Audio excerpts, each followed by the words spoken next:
సికింద్రాబాద్లోని doctor Narayana college of hotel మేనేజ్మెంట్లో 100% job guarantee 966365 నమస్తే వంశీకృష్ణ గారు. నమస్కారం మేడం. పిల్లలు చదువు పైన అసలు ఇంట్రెస్ట్ చూపించరండి. అవును. పేరెంట్స్ యొక్క బాధ కూడా అదే. వాళ్ళకి ఎక్కడికన్నా వెళ్ళేటప్పుడు వచ్చే ఉత్సాహం కావచ్చు, లేదు అంటే ఏదైనా ఇంట్లో యాక్టివిటీకి సంబంధించి, అంటే వాళ్ళకి సంబంధం లేని పని ఏదైనా సరే వాళ్ళకి ఇంట్రెస్ట్ ఉంటుంటుంది. అవును. ఎస్పెషల్లీ అకాడమిక్స్ అనగానే ఫోకస్ చూపించరు. నిద్రపోతామంటూ ఉంటారు, ఇంట్రెస్ట్ లేదంటూ ఉంటారు, కాసేపు అంటూ ఉంటారు, పోస్ట్పోన్ చేస్తూ ఉంటుంటారు. ఇట్లా రకరకాల రీజన్స్ వింటూ ఉంటాం. అవును మేడం.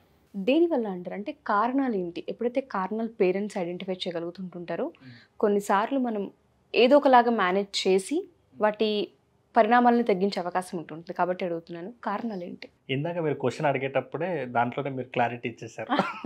ఏమంటే ఫస్ట్ చదువు మీద ఇంట్రెస్ట్ ఉండట్లేదు అంటున్నారు, వేరొకరి దాని మీద ఇంట్రెస్ట్ ఉంటుంది అంటుంది. అంటే ఇంట్రెస్ట్ మొత్తానికైతే ఇంట్రెస్ట్ ఉంది, కానీ దేంట్లో పెట్టాలో దాంట్లో పెడతలేరు అనేది మెయిన్ ప్రాబ్లం. అంతే కదా మేడం? ట్రూ. సో చాలామంది అంటుంటారు నాకు చదువు ఇంట్రెస్ట్ లేదు. చదువు ఇంట్రెస్ట్ ప్రతి ఒక్కరికి కూడా ఉండదు, దాన్ని క్రియేట్ చేసుకోవాలి. ఫస్ట్ ఆఫ్ ఆల్ మేడం, ఈ వీడియో స్టార్ట్ చేసే కంటే ముందే నేను మిమ్మల్ని అలాగే ఆడియన్స్ని ఒక క్వశ్చన్ ఇస్తాను. ఫర్ ఎగ్జాంపుల్, ఒక కార్ నడపాలి కానీ నేను ముందు మీకు డ్రైవింగ్ నేర్పించాను, మీరు కార్ నడపగలుగుతారా? ఎలా అండి? ఇంపాసిబుల్ కదా. కదా. అంటే ఒకవేళ ఫోర్స్గా నడపమని చెప్తే ఆ ఎక్సలేటర్ స్పీడ్ దొక్కడమో లేకుంటే ఇంకేమైనా చేయడమో ప్రమాదానికి గురవుతారు కదా. ఇప్పుడు మీకు ఒక బిజినెస్ చేయాలి అని చెప్తాను పేరెంట్స్కి, అంటే లైవ్లో ఒక బిజినెస్ చేయాలి. మీరు చేస్తున్న బిజినెస్ పట్ల ఫస్ట్ మీ బిజినెస్ని ఎలా లీడ్స్ తీసుకురావాలి, ఎలా మార్కెటింగ్ చేయాలి, అసలు మీ బిజినెస్ యొక్క మెయిన్ మోటో ఏందనేది మీకు తెలియకుండా మీరు బిజినెస్ చేయగలుగుతారా? ఇంపాసిబుల్. కష్టం కదా. ఈవెన్ ఒక యాంకరింగ్ అంటే కూడా బేసిక్ రూల్స్ ఏంటి అది తెలుసుకున్న తర్వాతనే చేస్తారు. మరి నాకు ఒకటి చెప్పండి, అందరూ చదవండి చదవండి చదవండి అంటున్నారు కదా, పిల్లలకు ఎలా చదవాలో ఎవరైనా చెప్తున్నారా? వంట చేయాలంటే కూడా ముందు అమ్మమ్మ ట్రైనింగ్ ఇస్తేనే అమ్మ ఇప్పుడు వంట చేస్తుంది. అసలు ఎలాంటి ట్రైనింగ్ లేకుండా ఏ పని కూడా చేస్తాను. అంతెందుకు, చిన్న కుటుంబిషన్ కూడా ముందు ఒక ట్రైనింగ్ ఉన్న తర్వాతనే కదా చేస్తాను. మరి పిల్లలకి మీరు ఎలాంటి ట్రైనింగ్ ఇవ్వలేదు. పోనీ ఇప్పుడైనా ఆన్సర్ చేయండి, ఎలా చదవాలో మీ పిల్లలకి ఎప్పుడైనా చెప్పిరా? పోనీ కాన్సన్ట్రేషన్ ఎలా పెంచుకోవాలో మీరేమైనా చెప్పిరా? పోనీ ఫోకస్గా ఎలా ఉండాలో చెప్పిర్రా? ఒకవేళ బద్ధకంగా ఉంటే ఆ బద్ధకాన్ని ఎలా ఓవర్కమ్ చేయాలో చెప్పిర్రా? పోనీ మీ పిల్లలు వాయిదాలు వేస్తుంటే ఎలా వాయిదాన్ని తగ్గించాలో చెప్పిర్రా? పోనీ స్టడీ విలువ గురించి మీరు ఎప్పుడైనా కూర్చోబెట్టి మాట్లాడిర్రా? లేదు కదా. అంటే మీరు అసలు స్టడీస్ గురించి ఏం చెప్పలేదు, కానీ ఇప్పుడు స్టడీస్ మీద ఫోకస్ చేస్తలేరు. స్టడీస్ అంటే మా వాడికి ఇంట్రెస్ట్ లేదు అంటున్నారు. అంటే నేను చెప్పిన ఎగ్జాంపుల్ మీకు క్లారిటీ వచ్చింది అనుకుంటా. ప్రతిదానికి ట్రైనింగ్ ఉంది, కానీ ఎలా చదవాలి అనే దానికి ఏ పేరెంట్ కూడా ఏ పిల్లాడికి కూడా ఫస్ట్ ట్రైనింగ్ ఇస్తలేరు. Yes or no madam? ఒప్పుకుంటా అండి. నేనేమంటున్నానంటే ఫస్ట్ మీ పిల్లలు స్టడీస్ మీద ఇంట్రెస్ట్ చూపించకపోవడానికి మెయిన్ రీజన్ అసలు ఎట్లా చదవాలో ఎవ్వరూ చెప్పకపోవడం. అందరు ఏం చెప్తారు మేడం? చదవండి చదవండి చదవండి. మన ఎక్స్పెక్టేషనే చెప్తాను తప్ప వాళ్ళని ఎలా చదవాలన్న ఆ డ్రైవ్ మాత్రం తెలియదండి. ఎలా డ్రైవ్ చేయాలో కూడా తెలియదు. అదే మెయిన్ ప్రాబ్లం. కార్ రావడానికి కార్ ఇస్తే ఎంత ప్రమాదమో, నెక్స్ట్ అలాగే వంట చేయడానికి రాని వాళ్ళకి వంట చేయమని చెప్తే ఎంత అనర్థమో, సేమ్ అలాగే ఎలా చదవాలో తెలియకుండా చదువుకి పంపిస్తున్నారు ఫస్ట్ ఆఫ్ ఆల్. సో ఇది మెయిన్ ప్రాబ్లం. ఫస్ట్ వాళ్ళకి ఎలా చెప్పాలో తెలియదు. ఈ ప్రాసెస్లో ప్రతి కాన్సెప్ట్ని కూడా మనం అక్కడ కవర్ చేస్తాం. అంటే మనం ఈ పర్పస్లోనే, అంటే నా మెయిన్ మోటో కూడా అదే అనమాట. అంటే నా మిషన్ కూడా అదే. నేను ఇంకో క్వశ్చన్ చెప్తాను చూడండి. పోనీ కొంతమంది చదివి అర్థం చేసుకొని చదువుతున్నారు, వాళ్ళు కూడా స్ట్రెస్గా ఫీల్ అయ్యి చదువుతున్నారు. ఎందుకు? ఒక రైట్ స్ట్రాటజీస్ వాళ్ళకి తెలియకపోవడం. ప్రతిదానికి ఒక మెథడ్ ఉంటుంది. ఎలా చదవాలనే దానికి ఒక మెథడ్ ఉంటుంది, ఎలా గుర్తుపెట్టుకోవాలో ఒక మెథడ్ ఉంటుంది, గుర్తుపెట్టుకున్నది రివిజన్ ఎలా చేయాలో కూడా ఒక మెథడ్ ఉంటుంది. ఇంకా రివిజన్ చేసుకొని పరీక్షలో ఎలా రాయాలో కూడా ఒక మెథడ్ ఉంటుంది.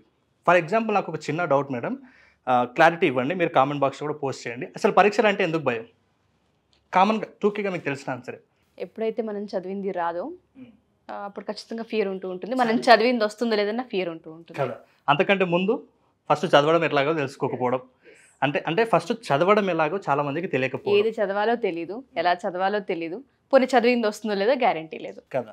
ఒకవేళ దీనికి ఆపోజిట్ అయితే ఎగ్జామ్ ఈజీగా రాస్తారు. చదివింది వచ్చింది, దాన్ని మనం ఎగ్జామ్లో రాస్తున్నాం.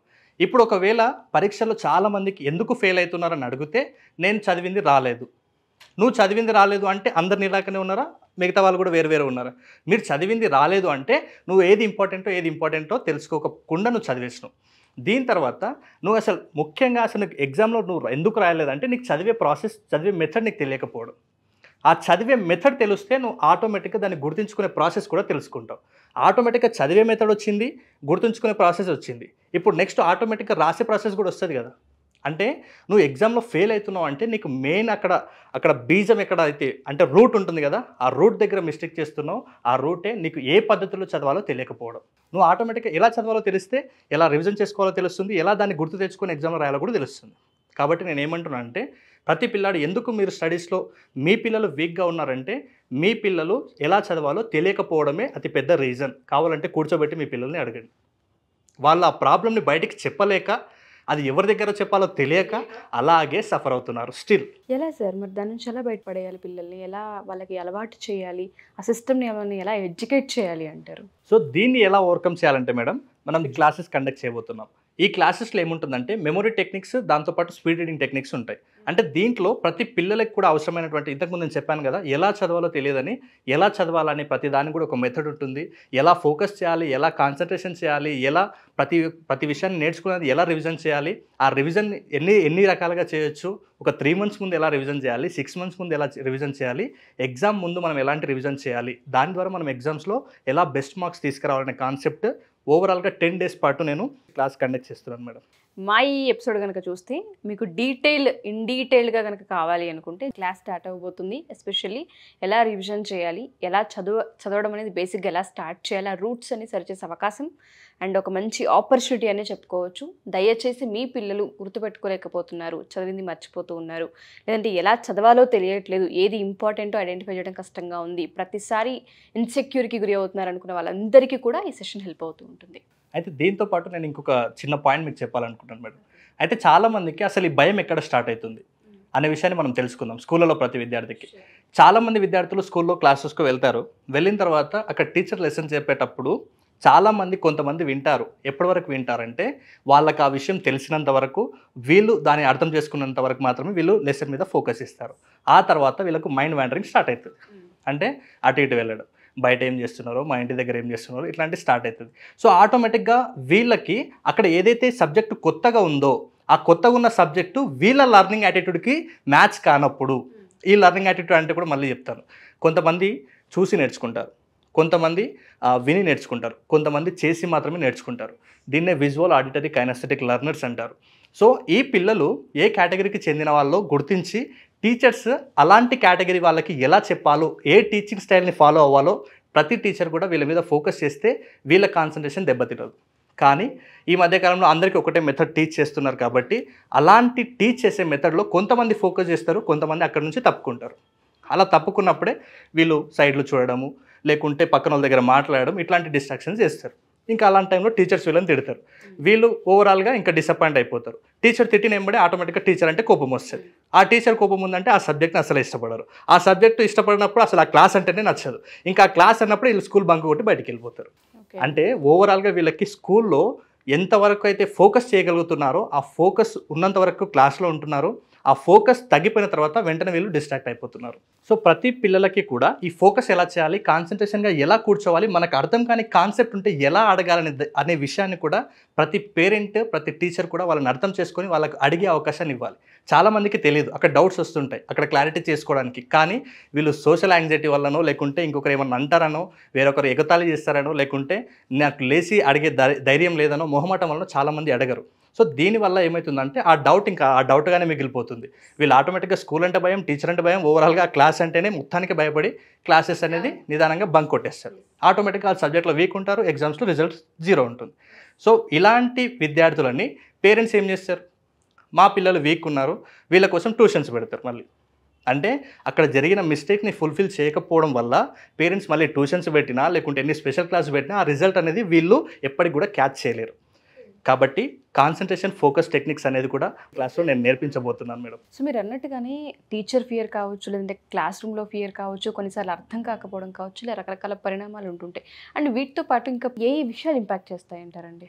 దీంతో పాటు ముఖ్యంగా మన చుట్టుపక్కల ఉన్నటువంటి ఫ్రెండ్స్ మేడం.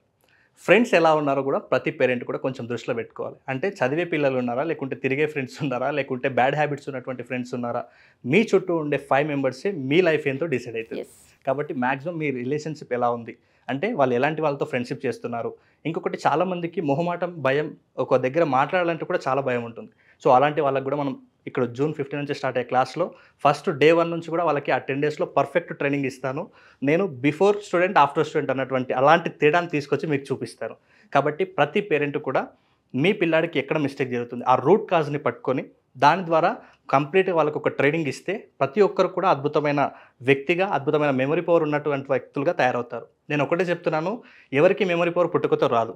ఇది ఒక స్కిల్. ఏ స్కిల్ అయినా డెవలప్ చేసుకోవాలి, ప్రాక్టీస్ చేయాలి. ఎగ్జాక్ట్లీ. సో మీరు చెప్పినట్టుగానే టీచర్స్ కావచ్చు, కొన్నిసార్లు వాళ్ళకి అది అర్థం కాకపోవడం వల్ల వచ్చే ఫియర్ అయి ఉండొచ్చు. కొన్నిసార్లు క్లాస్ యొక్క వాతావరణం నచ్చక లేదంటే అన్కంఫర్ట్గా ఉండే ఉండొచ్చు. కొన్నిసార్లు మీరు అన్నట్టుగా ఫ్రెండ్స్ ప్రభావం కూడా అయి ఉండొచ్చు. వాళ్ళ ఇన్సెక్యూరిటీస్ కొన్నిసార్లు వీళ్ళకు కూడా చెప్పినప్పుడు తెలియకుండానే షిఫ్ట్ అవుతుంటుండే ఆలోచనలు. ఇలా రకరకాల ప్రభావాలు చూపిస్తుంటుంటాయి. థ్యాంక్ యూ సో మచ్ అండి. అండ్ దాంతో పర్సనల్గా కావాలి అనుకుంటే క్లాస్ కాకుండా ఒకవేళ పేరెంట్స్ కొన్ని పిల్లలకి సంబంధించిన ప్రాబ్లమ్స్ ఉంటుంటాయి, వాళ్ళు కనుక పర్సనల్గా మీతో డిస్కస్ చేయాలనుకుంటే పర్సనల్ అపాయింట్మెంట్ తీసుకునే అవకాశం ఉందా? అవును మేడం, ఆన్లైన్ లేదా ఆఫ్లైన్ 2 అపాయింట్మెంట్స్ తీసుకునే అవకాశం ఉంది.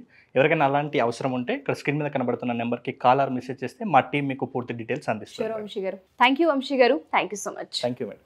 సో ఎవరైనా సరే మా ఈ ఎపిసోడ్ చూసిన తర్వాత మీ పిల్లలు చదువుపైన ఇంట్రెస్ట్ చూపించకపోయినా లేదా చదివింది మర్చిపోయినా క్లాస్ చాలా పెద్ద హెల్ప్ అవుతూ ఉంటుంది. మెమరీ పవర్ అనేది ఎవరికి పుట్టుకతో రాదు, అదొక స్కిల్. దాన్ని డెవలప్ చేసే అవకాశం, ఆపర్చునిటీ మీకు రాబోతుంది. ఈ ఎపిసోడ్ ఎవరు చూసినా వీడియో షేర్ చేయండి, మీ పిల్లల్ని ఎడ్యుకేట్ చేయండి, క్లాస్కి అటెండ్ చేసేలా ప్రోత్సహించండి. అండ్ దాంతోపాటు హ్యాండ్ రైటింగ్కి సంబంధించి చాలామంది పేరెంట్స్కి ఇది ఒక పెద్ద టాస్క్ అండి. హ్యాండ్ రైటింగ్లోనే పిల్లల్ని ఎప్పుడు కూర్చోబెడుతుండే, ఇలా రాయండి, అలా రాయండి, అలా కాదు ఇలా కాదు అని. ఎవ్రీ సండే మంత్లో ప్రతి సండే హ్యాండ్ రైటింగ్ క్లాస్ జరుగుతూనే ఉంది. హ్యాండ్ రైటింగ్ క్లాస్కి మీరు ఎన్రోల్ చేసుకోవాలి అనుకున్నా, డీటెయిల్స్ తెలుసుకోవాలి అనుకున్నా, లేదా పర్సనల్ అపాయింట్మెంట్ వంశీ గారిది కావాలి అనుకున్నా కింద స్క్రోల్ అవుతున్న కాంటాక్ట్ నెంబర్ని కాంటాక్ట్ చేస్తే వంశీ గారికి మీకు పూర్తి వివరాలు అందిస్తారు. Thank you.